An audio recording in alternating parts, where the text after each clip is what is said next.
Okay, so before we do that, just briefly, we had a great year, great season. How would you summarize?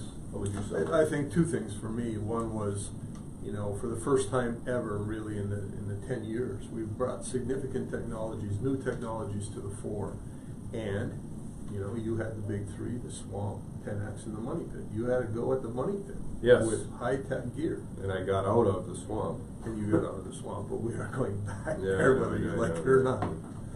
So, you know, that's the new side, and then we brought back technology that we have been using, i.e. Gary Drayton with the metal detecting, and we made some, I think, some significant finds. Now we've yet to interpret the value, the significance of those finds, in my opinion. But I've always said, and I continue to believe, that this is every bit an information hunt as it is a treasure hunt. And well, a lot of that stuff's still being analyzed, right? The coins, because we found a whole bunch of coins, a lot of coins in one spot. That was new. And those are all being analyzed, right? Those have been sent away to see what they date out at. So that'll be interesting. And then to me, it was that digging you mentioned, you know, with the big equipment. I'm really proud because it was a technologically difficult thing. And we pulled it off. We dug in the money pit.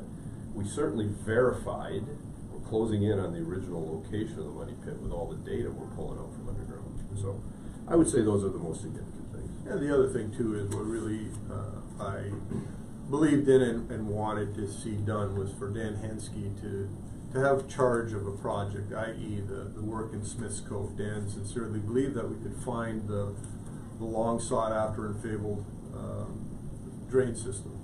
And we think that we came to an assessment, if you will. Perhaps we didn't find the true box-covered drains, but certainly we found evidence that there was man-made. Some sort of, you know, what's a box drain, French drain? I mean, something to channel water. Sure, it looks like you found it.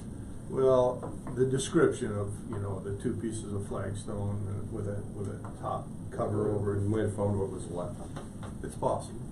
Possible. So those are typical you, Rick. You know, he's really happiest because Dan Henske had vindication. He never thinks anybody else, which is really nice.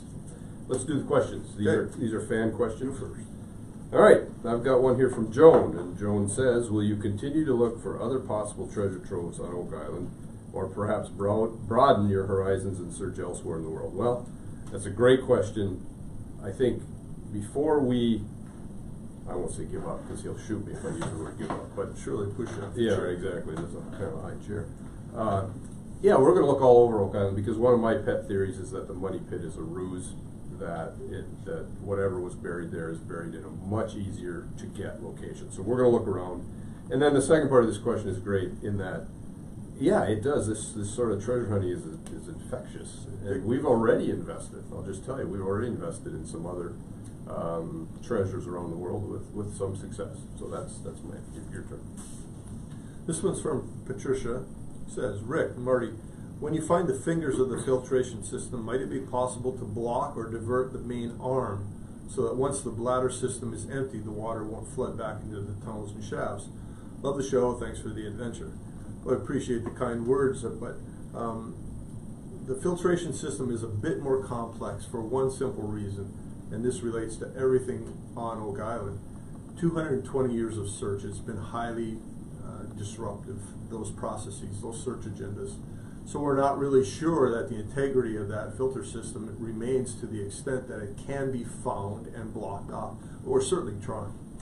Yeah, I would just simply say I don't believe you can shut off the water anymore. I think if it was as described at one time you could, but because of what Rick just said, you can't anymore.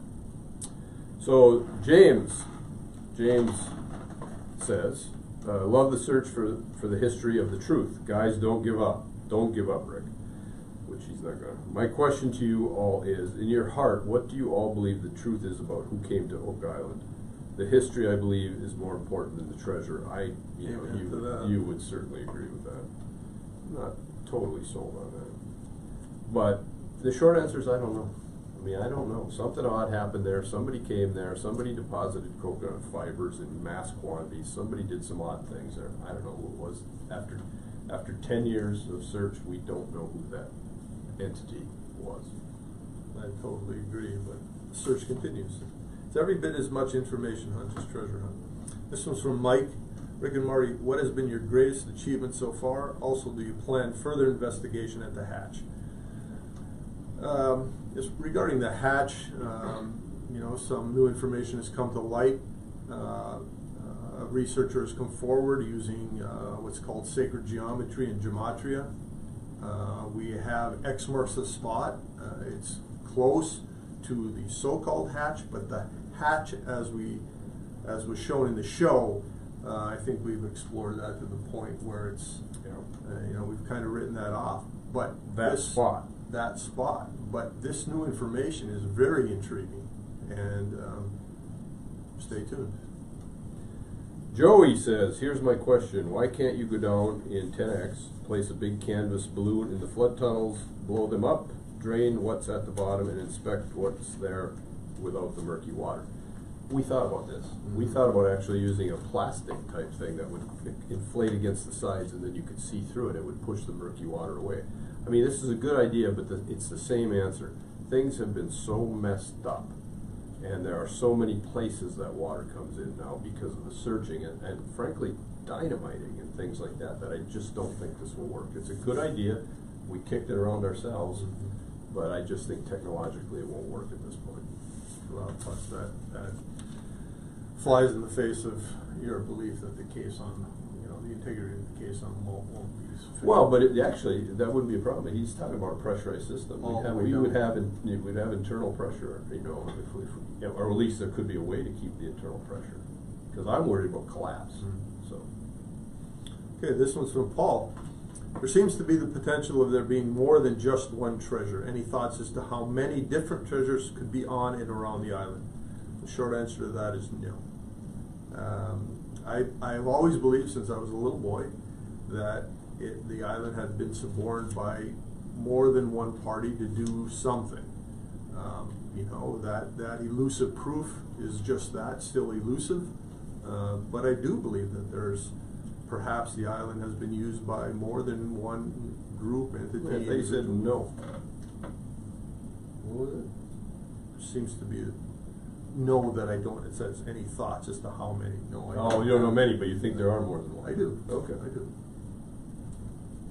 All right. Well, I think it's Alyssa, says, has anyone ever put energy into surveying or excavating the nearby islands for evidence of work camps? The answer to that is absolutely yes.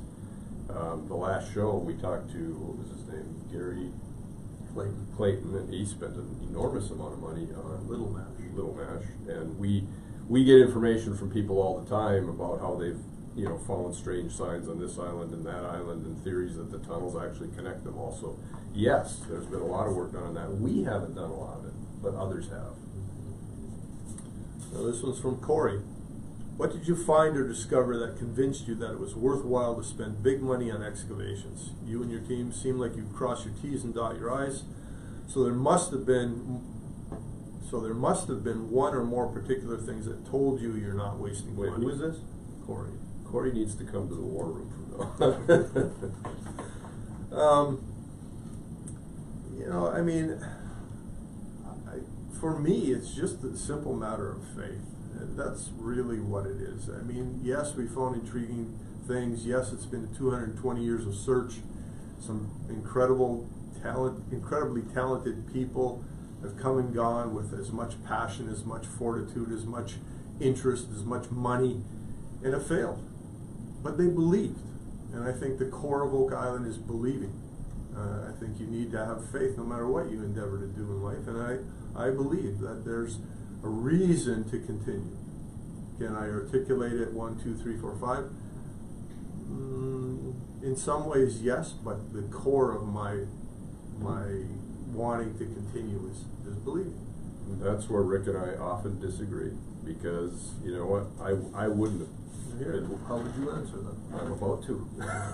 No, belief isn't enough. Belief isn't enough. Unsupported belief, I don't think, is enough. And I'm not saying he's wrong. I just disagree.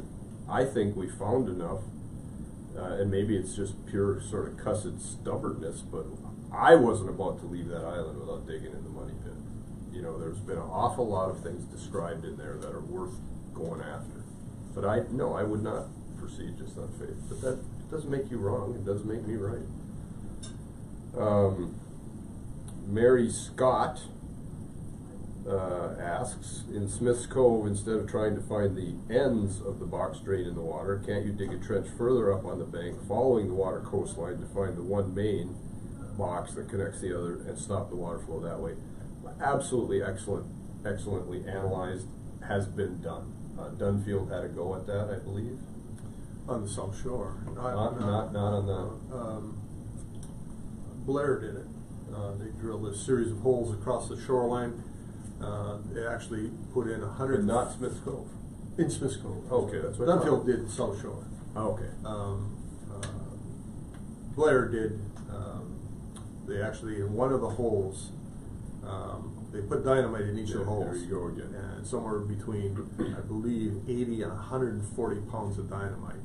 And the one hole that contained 140 pounds of dynamite, they actually thought they had intersected the confluence of the drains. And the reason why they believe that is because a huge gush of water came up out of that hole. And then after that explosion, what they did is they put a bunch of clay into Smith's Cove, and the water in the money pit. Well, two things happened. After the explosion, the water in the money pit roiled and boiled, and obviously there was a connection between the hole that had been dug on the shoreline and the money pit. The other thing that happened is they pushed a bunch of clay out into Smith's Cove, and almost immediately, the water in the money pit became muddied. So they may have done some interdiction, if you will, but not enough to allow us to go down. Yeah, to me that was a bad idea. I guess dynamite blows things up. Dynamite doesn't seal things, especially when I think their concept of the drain was wrong. The drain, as I understand it, is a series of rocks that are keeping the water flow. Well, you're not going to stop that with dynamite. It might make it worse. I suppose their thought was they could collapse it. Or whatever. I never would use dynamite because that just screws everything up. I mean, I wouldn't have done it. Again, it doesn't make them wrong, doesn't make me right, but I wouldn't have done it. Back then? Well, it might have been fun. Blowing things up. I mean, that's a great thing. No, but back then, you wonder. I mean, here's the criticism of Robert Dunfield's enterprise was, why did he take the big Orton crane and dig the giant hole? No, I get that. He thought he was going to find it. Well, plus he used the technology that was available. Well, dynamite's still available. Anyway, I think the short answer is you can't stop the water anymore. It's coming in from multiple places now from all the pumping. So anyway, Mary Scott's analysis, I would rather than what you just described. I think what she's describing would have been better had it been done when things were still intact. Come across, find it, block it. That's a great idea. And don't dynamite a bunch of holes. The water table there is so low, how would you know if you had cut it? You should see these rocks. You should see the rocks. I mean, you know how difficult it was. I know, but it's not a bad idea. It's not a bad idea. The concept if things weren't so messed up, I think we thought about doing this year, this very thing. So it's a good idea. Whose turn is it? Mine? Yeah, yours. Go ahead. This one's from Sherry. Absolutely love the show. Can't wait until Tuesday evening to get my Rick and Marty fix. My question is, how do you as brothers keep up the optimism and beliefs? Both of you are an inspiration and an example of the true meaning of brothership. For me, it's easy to be optimistic and believe because I fall back on, I've always believed. It's not just faith. I agree with Marty that, look, we've made some interesting finds. We've done some incredible research, and because of the show, because of people like yourselves, we constantly get new information. We get with these questions, we get quite intuitive questions and information from people. We've not come to Oak Island with a belief that surely we're the ones and we're the only ones. That's just not who we are. No. So Laura says, What do you think?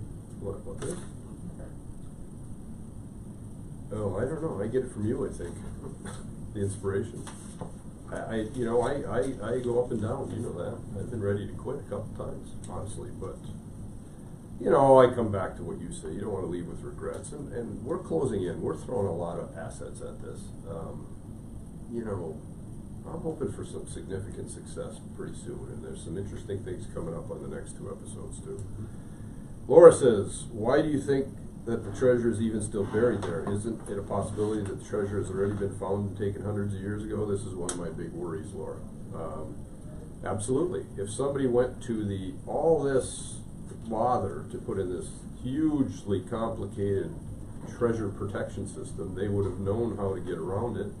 Could have come back without much fanfare at all and got the thing. I mean, there could be some people laughing in their graves right now at the Lagina brothers, but Rick doesn't believe that, and I think it's a possibility. And even if this was on.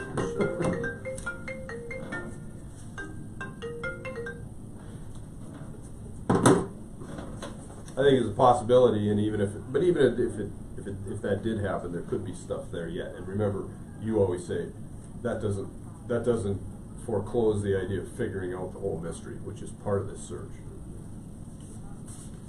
This one's from James. Why don't you use ground penetrating sonar instead of regular metal detectors? I don't know if you're talking about seismic. The problem with all of that underground technology, it really is the interpretive side of that technology is looking for shallow depth features, small anomalous features at shallow depths is really in its infancy. We were asked actually by a company that had come in with this radically new technologies, and they actually asked us to fund their research regarding interpreting small anomalous features at shallow depths, because they didn't have that capability. And so it's a great idea. We would love to pursue it, but we've always thought about using seismic. But seismic, you're looking for large anomalies at great depths, and it's not applicable in this situation. So, but we're constantly keeping an open mind and hoping that some new technologies will surface. So, Rich asks, is it possible to put an airlock on T1 or C1 and pressurize it to push out the water? Air might also escape from the flood tunnels, revealing their location. Of course, entry into the dry holes would be dangerous, and a lengthy decompression would be needed to prevent the bends. It would be a modern-day equivalent of building the Brooklyn Bridge. Rich is exactly correct. You know, this is something we are entertaining. We had entertained this for 10X. It wouldn't work in 10X because of all the different leaks everywhere, but it might very well work in C1. You know, we do. I mean, we have a pipe in place sufficiently stout to take this pressure. It would be working. Rich obviously understands the physics of this, because you would be working as if you were diving all the time, and so it would have to be almost like a saturation dive. But this might work. We are thinking about doing this. Easy cabin. Yeah, it would work in those two. He's absolutely correct. It's a great thought. This one's from Steve. What if the flood tunnels were actually originally ventilation shafts that have become flood tunnels as the sea levels have risen? Could it be that the actual caverns/caves are much older than they are believed to be, and that the vertical money pit was originally dug to reach the cavern after the sea levels rose? Again, is it a possibility? Absolutely, it's a possibility, and we're still trying to figure out, you know, the whys and wherefores of it. But I think that the work that we did in Smith's Cove this year, the fact that I think we believe that there's a French drain out there, that is counterintuitive to what he's arguing here. But could this be so? Yes, it could be. Okay, I think this is my last one. It is from John, and he says, there is a known underwater dive that supposedly resulted in finding a chamber that seems similar to a tomb with Templar artifacts and maybe even a body. Why have you never had your diver take a look? It seems relatively inexpensive and not too time consuming. I don't quite understand this question, because we did have our diver take a look. I mean, he couldn't see. It was all by feel in 10X. And some of these things were sort of come and go, John. In other words, the body, we think we've eliminated that was a body. It was kind of a, well, Rick doesn't, of course, but we have sent a diver down to do this, and we're not done looking. No, not in 10X. Do you have any more? No, that's it. Okay. Well, there's the Q&A. Thank you all. We really appreciate it. We appreciate the support from everybody out there. I mean, I've never been involved. I said this, say it again, and Rick, I'm sure will agree. Never been involved in something where everybody wants you so badly to succeed, and it means a lot to us. It helps us in our sort of dark moments. And then we've been asked to, what do you want to say anything else? What dark moments? I have dark moments. I have dark moments, okay? You know, can't get discouraged, Rick, you know that. You do even sometimes. Yeah, well, yes and no.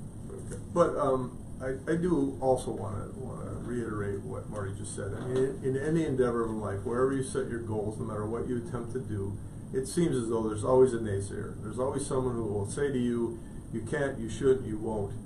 And in this particular endeavor, Oak Island, we have never heard that from anyone. Not only have the people in the province of Nova Scotia been highly supportive of government, the government's been supportive, the environmental people. But everyone else, as indicative or indicated by these questions, I mean, everyone is so fascinated by the mystery and so involved and intrigued and interested. The support we've received, I can't say thank you enough. People need the same. I agree. Yep. Okay, and then we've been asked for, okay, there's 2 more episodes, there's some really interesting things, you know, we hope you all stay tuned, obviously. And so we were asked for a teaser, and we kicked this around a little bit, right? Mm-hmm. And I think maybe everybody's a little bit sick of wood. I mean, the wood is highly significant, and we're trying to date it all, and, you know, some has been hand-hewn, and some has been circular sawed, and we're looking for original workings. I'll just say this, I will say this. In the next 2 episodes, it's not just wood. Look for metal. How's that? Perfect. Okay, thank you all. Appreciate it. Keep your faith in us. It's appreciated. Keep believing, and thank you.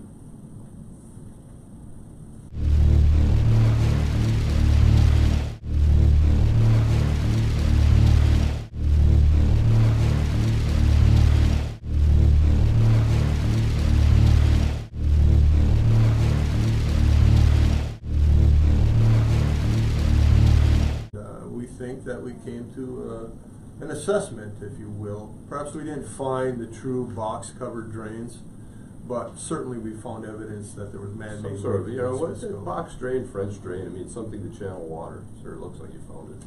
Well, the description of, you know, the 2 pieces of flagstone with a top cover over it. You might have found what was left. It's possible.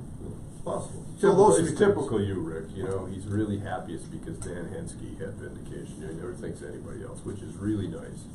Let's do the questions. These are fan questions. You first.